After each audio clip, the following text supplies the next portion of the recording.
इस लॉ के अंदर तो राइट टू मैरिज है ही नहीं, तो सेम सेक्स तो बहुत बात की बात है। बिल्कुल। मेडिकल बोर्ड सेंटर मुश्ताक को तो पहले चेक कर ले, कुछ खुदा खौफी करें, क्योंकि जितने मेरे कपड़े उतारने, मेरे ब्लड टेस्ट करने, मेरा क्यूरोटाइप करके मुझे डिफाइन करने की ज़रूरत है, उतनी किसी मर्द और औरत को भी है। कौन सा वो निकाह खां है जो मेरा एक्स ID कार्ड लेके किसी मर्द या औरत से मेरा निकाह करवाएगा? कोई भी क्वेश्चन है और बबली मलिक साहिबा जब उसका आंसर जरूर देंगी, और आप जो क्वेश्चन कर सकते हैं हमें कमेंट सेक्शन में जरूर बताएं, ताकि नेक्स्ट सेगमेंट में आपके क्वेश्चन हम इनसे पूछें। अस्सलाम वालेकुम नाज़रीन, इन्फो न्यूज़ नेटवर्क में आपको खुशामदीद कहते हैं। मैं हूं आपकी मेज़बान हिबा आवाज़ी। नाज़रीन, जैसा कि ट्रांसजेंडर एक्ट के बारे में आजकल पाकिस्तान में और सोशल मीडिया पर काफ़ी हाइप क्रिएट हो रही है, और इसे जो है वो अब इसको चैलेंज कर दिया गया वफाकी शरई अदालत में। तो इस हवाले से आज हम बात करेंगे। हमारे साथ मौजूद है बबली मलिक साहिबा, तो आइए इनसे बात करते हैं। अस्सलाम वालेकुम। वालेकुम अस्सलाम। सबसे पहले तो आपको बहुत शुक्रिया कि आपने हमें टाइम दिया है। आपका भी शुक्रिया कि इस टाइम पे आके बात की है। अच्छा, ये बताएं कि आजकल जो है वो जाहिर है आपके जो ट्रांसजेंडर एक्ट है 2018, इस पर जो है वो आपके राइट्स की तो बात हो रही है। जाहिर है जो बेसिक आपके राइट्स हैं, जो एक पाकिस्तानी शहरी के हुकूक है, वो आपको मिलेंगे। लेकिन अब जो बीच में जो एक चीज़ जो है वो निकाली गई है, उस पर बहस चल रही है, तो आपको नहीं लगता कि ये हम जिन्स परस्ती को फ़रोग इससे मिलेगा, या इसके असरात क्या पड़ेंगे पाकिस्तानी कम्युनिटी पर, आपकी कम्युनिटी पर? बिस्मिल्लाहिर्रहमानिर्रहीम। सबसे पहले तो मैं ये कहूँगी कि मेरा तो इस्लाम भी ये कहता है कि बग़ैर तहकीक के बात को आगे पहुँचाना और आगे किसी के कानों पे वो बात डालना ये गुनाह है। तो जहाँ तक ताल्लुक़ है ट्रांसजेंडर एक्ट प्रोटेक्शन एक्ट 2018 का, अगर जितने भी लोग आपके तवज्जुह से मुझे सुन रहे हैं, मेरी आप सबसे दरख्वास्त है कि आप ज़रूर हम पे टॉन्ट करें, क्योंकि ये तो माशाल्लाह से इस माशरे का हक़ रहा है कि उसको जब भी टॉन्ट करना है या हंसना है तो हम लोग उसको ज़रूर चाहिए। लेकिन जहाँ पे लेजिस्लेशन की बात है, कानून साजी की बात है, तो ट्रांसजेंडर प्रोटेक्शन एक्ट 2018 ख्वाजा सरा कानून 2018 ऑनलाइन मौजूद है, इंटरनेट पे पड़ा हुआ है, गवर्नमेंट की वेबसाइट्स पे। आप सब लोग उस कानून को निकालें और काइंडली मुझे भी बताएं कि इस कानून के अंदर होमोसेक्सुअलिटी कहाँ लिखा हुआ है। एक चीज़। दूसरी चीज़ ये है कि आप लोग खुद पढ़ें। मैं तो कहूँगी, मैं इसको प्रोटेक्ट भी करूँगी क्योंकि मेरी ज़ात की बात है, लेकिन मैं ये चाहती हूँ कि ये जो माशरा, जो बड़े बड़े हमारे यहाँ पे नाम नहाद लोग हैं जिन्होंने इतनी बड़ी सोशल मीडिया पे कैंपेन चला रखी है, वो इससे खुद क्यों नहीं पढ़ते? वो ज़रा खुद पढ़ें और मुझे भी बताएं, मेरे साथ भी बात करें, मुझे मैसेज करें कि ये देखिए जी, ये वो लाइन है जहाँ पे आपने लिखा हुआ है कि होमोसेक्सुअलिटी होगी। एक चीज़। दूसरी चीज़ है राइट टू मैरिज, जबकि ट्रांसजेंडर प्रोटेक्शन एक्ट ये कहता है कि मैं M2X हो सकती हूँ, मैं F2X हो सकती हूँ, जबकि पाकिस्तान पीनल कोड और शरिया लॉ और पाकिस्तान में जो निकाह के लिए लॉ बनाया गया है उसमें एक्स का तो कहीं जिक्र ही नहीं है ना। ठीक है, तो मैं अगर एक्स कार्ड बनवाती हूँ, मैं अपनी आइडेंटिटी को ऑन करती हूँ, तो कौन सा वो निकाह खां है जो मेरा एक्स ID कार्ड लेके किसी मर्द या औरत से मेरा निकाह करवाएगा? 2 सवाल। तीसरी चीज़ जिसको बहुत ज़्यादा रेटिंग के लिए इस्तेमाल किया जा रहा है कि ट्रांसजेंडर प्रोटेक्शन एक्ट जो सा है, ये बेसिकली पाकिस्तान में LGB की फ़रोग के लिए बनाया गया है। LGB की फ़रोग के लिए कानून की ज़रूरत है ही नहीं। ये मैं भी जानती हूँ, ये आप लोग भी जानते हैं कि किसी भी गे कपल को कहीं जाके अपनी ज़रूरत पूरी करने के लिए, या लेस्बियन कपल को अपनी ज़रूरत पूरी करने के लिए एक्स कार्ड की ज़रूरत नहीं है। वो विदाउट एक्स कार्ड ज़्यादा महफूज है, क्योंकि हमारी सोसाइटी में 2 मर्द खुलेआम हाथ डाल के फिर सकते हैं, सोसाइटी उन्हें दोस्त मानती है। 2 मर्द एक साथ एक कमरे में रह सकते हैं, सोसाइटी उन्हें दोस्त मानती है। 2 मर्द एक साथ एक कमरे में सो सकते हैं, सोसाइटी उन्हें दोस्त मानती है। यही सिचुएशन औरतों में भी है। ठीक है, तो उनका दिमाग ख़राब है कि वो हमारा रूप लेके, गेटअप करके, एक्स कार्ड लेके और इस नाम हाथ सोसाइटी की तरफ से एक लेबल माथे पे चिपका लें कि जी हम प्रमोट कर रहे हैं होमोसेक्सुअलिटी को, कुछ खुदा खौफी करें। आप पढ़े लिखे लोग हैं, अगर आप इतनी जानकारी, इतनी पढ़े लिखे होने के बावजूद भी इस जहालत का सहारा लेते हैं कि सुनी सुनाई बातों को बगैर तहकीक के आगे फॉरवर्ड करते हैं, तो मैं कहती हूँ सवाए अफसोस के कुछ नहीं हो सकता। अच्छा, सोशल मीडिया पर ना एक पोस्ट और ट्विटर पे देखें, कहीं पे भी देखें तो बहुत ज़्यादा चल रहा है कि अब लोगों को इतना शौक नहीं भी होगा, लेकिन वो फिर भी यही है कि जो औरत है वो औरत से अब शादी कर लेगी, मर्द जो है वो मर्द से शादी कर लेगा, जो ख्वाजा सरा है वो ख्वाजा सरा से शादी कर लेंगे। तो आपको क्या लगता है ये चीज़ इस्लाम के मुनाफी नहीं होगी? फिर अगर इस चीज़ को फ़रोग मिलता भी है, ज़ाहिर है हम सोशल मीडिया के दौर में रह रहे हैं, तो ये चीज़ें जो है वो जल्दी पिकअप हो जाती हैं। आप मुझे ये बताएं, एक चीज़ लॉ के अंदर मौजूद ही नहीं है ना, तो मैं उस पर बात करूंगी क्यों? बिल्कुल। आप मुझसे लॉ के बारे में क्वेश्चन कर रही हैं, ट्रांसजेंडर प्रोटेक्शन एक्ट 2018 के बारे में, और जो बात अभी आपने की है वो है सेम सेक्स मैरिजेस। इस लॉ के अंदर तो राइट टू मैरिज है ही नहीं, तो सेम सेक्स तो बहुत बात की बात है। बिल्कुल ठीक है, राइट टू मैरिज एग्जिस्ट ही नहीं करता इस लॉ के अंदर। मैं बीइंग अ ट्रांसजेंडर मैन और वुमेन, मैं किसी मर्द या औरत से शादी कर ही नहीं सकती। पाकिस्तान पीनल कोड मुझे इजाजत ही नहीं देता, एक चीज। दूसरी चीज ये है कि पाकिस्तान में जो निकाह का फॉर्म है उसके ऊपर मर्द और औरत लिखा हुआ है। कहीं आपने पढ़ा है कि ख्वाजा असरा लिखा हो? कहीं आपने पढ़ा है वहां गे लिखा हो? कहीं आपने पढ़ा है वहां लेस्बियन लिखा हो? या आने वाले वक्तों में कभी लिखा जाए? ऐसा कुछ है ही नहीं ना। मैंने वही कहा कि ये नाम निहाद सोशल मीडिया कैंपेन है लोगों को गुमराह करने की। और मैं तो कहूँगी कि हमारी सोसाइटी इतनी मासूम है कि रिलीजियस कार्ड दिखा के, रिलीजियस लेटर दिखा के आप इनको पहाड़ की दूसरी ओर दिखाएं तो ये तब भी इनको नजर आएगा, चाहे वो पहाड़ के आर पार तो नजर नहीं आता, लेकिन अगर रिलीजियस कार्ड इस्तेमाल कर लें तो ये कहेंगे हाँ जी हमें नजर आ रहा है। अच्छा, ये देखिए 2018 में इसको पेश किया गया है, लेकिन अब इतना टाइम गुजरने के बाद अब इस इशू को क्यों उठाया जा रहा है? अब इस पर बहस क्यों की जा रही है? क्या जब आपने पॉलिटिकल सिनेरियो अपना स्ट्रांग करना होता है तो आपको कोई ना कोई सेंसिटिव इशू ऐसा उठाना पड़ता है कि जो आप लोगों को अटेंशन ले सकें, लोगों को अपनी तरफ माइल कर सकें और लोगों से अपनी वाह करवा सकें। जितने भी लोग आज पिटिशनर के तौर पे शरिया कोर्ट में आए हुए हैं, जितने भी लोग सेनेट में बैठ के इस लॉ के अगेंस्ट बात कर रहे हैं, पहले उनका सिनेरियो क्या था, पहले उनका बैकएंड क्या है, कितने उनके फॉलोअर्स थे, कितने लोग उनको सुनते थे या कितने लोग उनको सुनना चाहते थे। लेकिन after then transgender protection act 2018 जिसके ऊपर उन्होंने एक हाइप क्रिएट किया, अब उनके फॉलोअर्स की तादाद, कहने का मतलब कि पब्लिसिटी के लिए कर रहे हैं, पब्लिसिटी स्टंट है ना।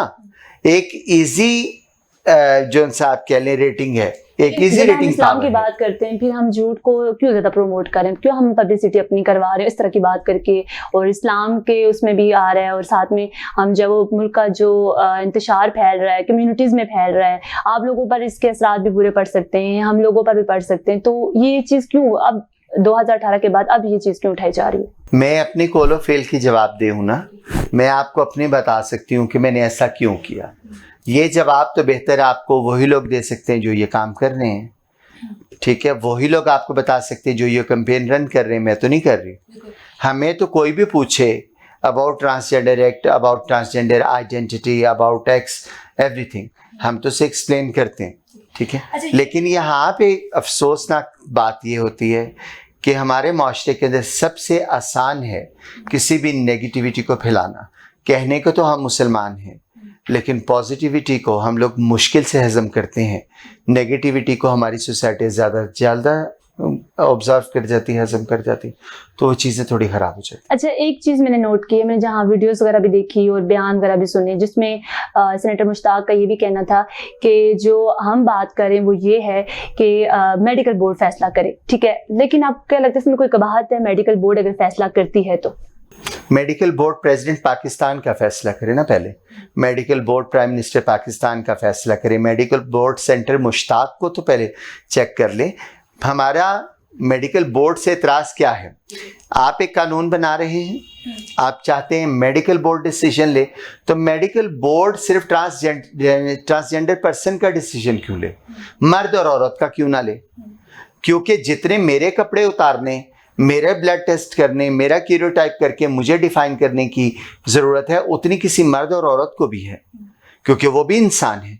यहाँ पे ये भी तो हो सकता है कि कोई ट्रांसजेंडर मर्द की आड़ में छुप के बैठा हो, वो ना अपने आप को हाईलाइट करता हूँ। यही चीज ना मैंने भी नोट की है। ठीक आप है। देखिए, अगर इंडिया या सेकुलर कंट्री है, वहां पे बात करें तो वहां पे भी मेडिकल बोर्ड है। अगर आप क्या कहते हैं, बरतानिया की बात करते हैं या अमेरिका की बात करते हैं, वहां पे भी बोर्ड्स हैं। तो पाकिस्तान में अगर ये चीज होती है तो आपका ख्याल नहीं है कि ये चीज इंडिया के अंदर जो लॉ पहले पेश किया गया था ट्रांसजेंडर्स के लिए, उसमें मेडिकल बोर्ड था, लेकिन अगर आप उनका फाइनल लॉ पढ़ें तो उसमें मेडिकल बोर्ड नहीं है। तो अब ये क्या वजह है कि फाइनल उसको हटा दिया गया था क्योंकि सेल्फ परसीव्ड आइडेंटिटी, आप देखें सेल्फ परसीव्ड आइडेंटिटी को यूज करते हुए यहाँ तो ट्रांसजेंडर प्रोग्राम्स के ऊपर कोई बहुत ज्यादा बेनिफिट गवर्नमेंट दे रही है। क्या कर रही है? अगर मैं एक्स कार्ड ले रही हूँ तो क्या मुझे लाख रुपए महीने में खर्चा दे रही है गवर्नमेंट? ये तो नहीं कर रही ना। तो क्यों कोई मर्द उठ के मेरा रूप लेके अपने आप का तमाशा बनाएगा? सिंपल सी बात है। और फिर ट्रांसजेंडर लॉ के ऊपर जितनी भी बहस चल रही है, मैंने अदालत में भी यही कहा है, शरीयत कोर्ट में भी, कि आप बात जरूर करें, बिल्कुल हमें कोई इतराज नहीं। कानून बनाया है पार्लियामेंट ने, बबली मलिक ने नहीं बनाया, ठीक है। कानून किसी एनजीओ ने नहीं बनाया, कानून बनाता है पार्लियामेंट, इम्प्लीमेंट करती है गवर्नमेंट, और उसके बाद उसके मनफी या मुस्बत असरात सामने आते हैं। सही है, कानून पार्लियामेंट ने बनाया है, बबली मलिक उसका एक हिस्सा है, उसी तरह जैसे बाकी ट्रांसजेंडर कम्युनिटी पाकिस्तान है, ठीक है। जब इस सारे प्रोसेस के अंदर ये सारा सिलसिला चल रहा था, तब सेनेटर मुश्ताक कहाँ थे? तब बाकी लोग कहाँ थे? आज जो इतना वावेला है, तो ये कानून साजी होते होते 3-4 साल लगे हैं। जो कहते हैं ना झटपट से एकदम हुआ तो दिया तो कर लिया, ऐसा कुछ नहीं है। 3 से 4 साल का अरसा लगा, तब भी ये लोग यही मौजूद थे, तो क्यों नहीं उस वक्त इन्होंने बात की?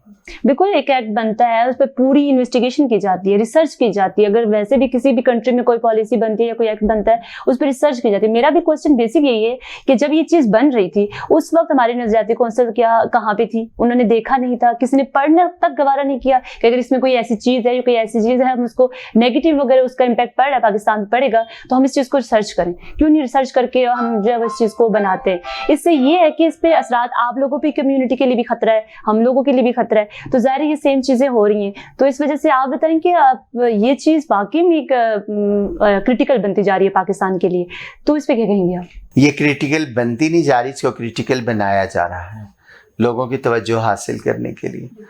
और मैं तो मतलब मैंने तो सेनेटर मुश्ताक साहब से भी ये रिक्वेस्ट की थी सेनेट की मीटिंग में, मैं इनके सर आपने ये तो पिटीशन दे दी, ठीक है, कि लॉ को ख़त्म किया जाए या लॉ को चेंज किया जाए। कभी आपने ये पिटीशन नहीं दी कि जो इतने ट्रांसजेंडर का मर्डर हुआ है उनका भी इंसाफ किया जाए। कभी आपने ये पिटीशन नहीं दी कि आज से 71 साल पहले, 70 साल पहले ट्रांसजेंडर कम्युनिटी सिर्फ भीख मांगती थी, इनको भीख से हटा के इज़्ज़त का रोज़गार दिया जाए। कभी आपने ये पिटीशन नहीं दी कि इनको सेहत का हक दिया जाए, ठीक है। आज जब गवर्नमेंट ये सारे राइट्स दे रही है, गवर्नमेंट लॉ आपको राइट क्या दे रहा है? सबसे पहले सेल्फ परसीव्ड आइडेंटिटी, कि अगर आप ट्रांसजेंडर पर्सन हैं तो आप अब M से X पे या F से X पे आ सकते हैं, M से F और F से M पे नहीं, ठीक है। M to X है और F to X है। मतलब यहाँ पे पहली तो वो जो उनका झूठा एक पलंदा है ना कि मर्द औरत बन गए, औरत मर्द बन गए, ये तो हो गया ख़त्म, ठीक है। दूसरा ये कानून दे रहा है राइट टू एजुकेशन, तीसरा कानून दे रहा है राइट टू रिस्पेक्ट, चौथी ये चीज़ दे रहा है राइट टू इनहेरिटेंस, पांचवी ये चीज़ दे रहा है right to harassment, against harassment, ठीक है। आप मुझे ये बताएं कि क्या हमें पढ़ने का हक नहीं है? बिल्कुल है। क्या हमें इजीली माशरे में सरवाइव करने का हक नहीं होना चाहिए? क्या हम लोग इज्जत का हक नहीं रखते? क्या हम लोग सोसाइटी के अंदर किसी रिस्पेक्टेबल तरीके से जॉब नहीं कर सकते? अगर ये सब चीज़ें नॉर्मल हैं तो फिर इसमें नया क्या है? फिर किस चीज़ का इतराज़ है? घूम फिर के बात जोड़ी जाती है जी ये तो LGB कम्युनिटी को प्रमोट करने के लिए बनाया गया है। अब आप ही देखिए ना, ये एक्ट है, ये देखें, ये एक्ट है। इस एक्ट को आप जब चाहें इंटरनेट से डाउनलोड कर सकते हैं, जब चाहें। ट्रांसजेंडर प्रोटेक्शन एक्ट 2018, ख्वाजा असरात तहफ़्फ़ुज़ कानून 2018, पाकिस्तान लिखेंगे आगे तो ये एक्ट आ जाएगा। आप लोग खुद पढ़ें और मुझे भी बताएं कि इसमें शादी का कहाँ लिखा है, इसमें ये कहाँ लिखा है कि मर्द औरत बन जाए और औरत मर्द बन जाए, इसमें ये कहाँ लिखा है कि सेम सेक्स मैरिजेस को प्रमोट करता है, इसमें ये कहाँ लिखा है कि टैक्स कार्ड बनाने के बाद मैं पाकिस्तान में गे कल्चर को लागू करना चाहती हूँ। कुछ खुदा खौफी करें। इतने पढ़े लिखे होने के बावजूद सुनी सुनाई बातों को आगे लेके चलना खुदा खौफी से बेहतर और कोई चीज़ नहीं हो सकती। तो नाज़रीन, देखा आपने, हमने इनके साथ एक डिस्कशन की है और आई होप कि आपको पसंद आई होगी। और अगर आप भी, हम एक और इनके साथ सेगमेंट रखेंगे, अगर आप लोग जो है वो क्वेश्चन करते हैं और आपको जो है वो पूरा वो है कि आप कोई भी क्वेश्चन है और बबली मलिक साहिबा जो है उसका आंसर ज़रूर देंगी और आप जो क्वेश्चन कर सकते हैं हमें कमेंट सेक्शन में ज़रूर बताएं ताकि नेक्स्ट सेगमेंट में आपका क्वेश्चन हम इनसे पूछें। फिर वक्त के लिए इतना ही। मज़ीद अपडेट रहने के लिए देखते रहिए इन्फो न्यूज़ नेटवर्क।